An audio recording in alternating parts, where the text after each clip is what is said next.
Kotsebi კიდევ ერთხელ გაიქცნენ. ამჯერად EUTHOS საპარლამენტო ასამბლეის დარბაზიდან, ისე როგორც გასულ წელს ევროსაბჭოს საპარლამენტო ასამბლეის დარბაზიდან და იქამდე ევროპარლამენტის დარბაზიდან. Kotsi გარბის ყველა სივრციდან, სადაც ისმის სიმართლე, სადაც არის თავისუფალი კონკურენცია, სადაც არ ჭრის ქოცური ხრიგები, სადაც არ მუშაობს დარე ქოცური ვირეშმაკობა.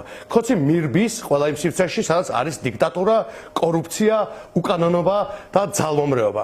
ნიშანდობლივია, რომ დღეს ოცნების რეჟიმმა უარი განაცხადა სწორედ ჰააგის დეკლარაციაზე გამართულ კენჭისყრაში მონაწილეობაზე. Kotsi აშინებს ყველაფერი, რაც ჰააგას უკავშირდება.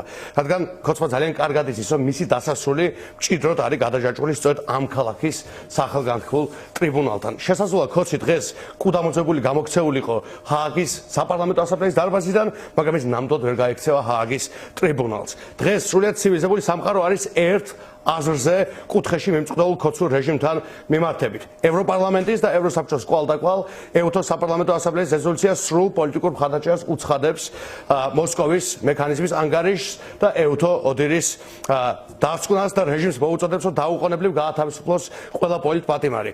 გააუქმოს ფუნდამენტურ თავისუფლებებთან შეუთავსებელი დრაკონული რუსული კანონმდებლობა.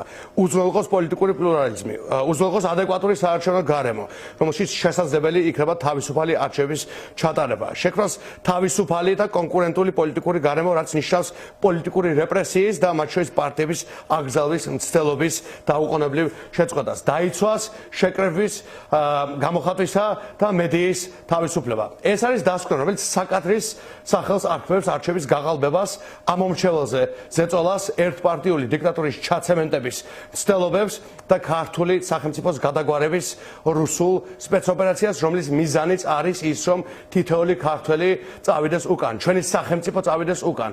ჩვენ არ მივახციოთ მშვიდობის და კეთილდღეობის სფეროს, სახელად ევროატლანტიკური სივრცე და ჩვენ ჩავეფლოთ იმ რუსული ყაიდის კორუფციულ ჭაობში, რომელშიც Kotsi ხარობს ყველაზე კარგად, მაგრამ რომელშიც თქვენ და თქვენი ოჯახები ღარიბდებით და სამწუხაროდ ყველანი ერთად მივდივართ სულ უფრო უკან. ეს არის დასკვნა, რომელიც ქართულ ხალხს კიდევ ერთხელ შეახსენებს დაუღალავი მშვიდობიანი დემოკრატიული ბრძოლის მნიშვნელობას რეჟიმის წინააღმდეგ, რომელიც უდრის სიღარიბეს, საერთაშორისო იზოლაციას, კორუფციას და ქართული ეროვნული ინტერესის სპობას. შესაბამისად, ჩვენი ქართული ხალხის ბრძოლა მავნებელი ანტიქართული რეჟიმის წინააღმდეგ გრძელდება და ამ ბრძოლაში ჩვენს გვერდით არის სრულიად ცივილიზებული მსოფლიო. მადლობა.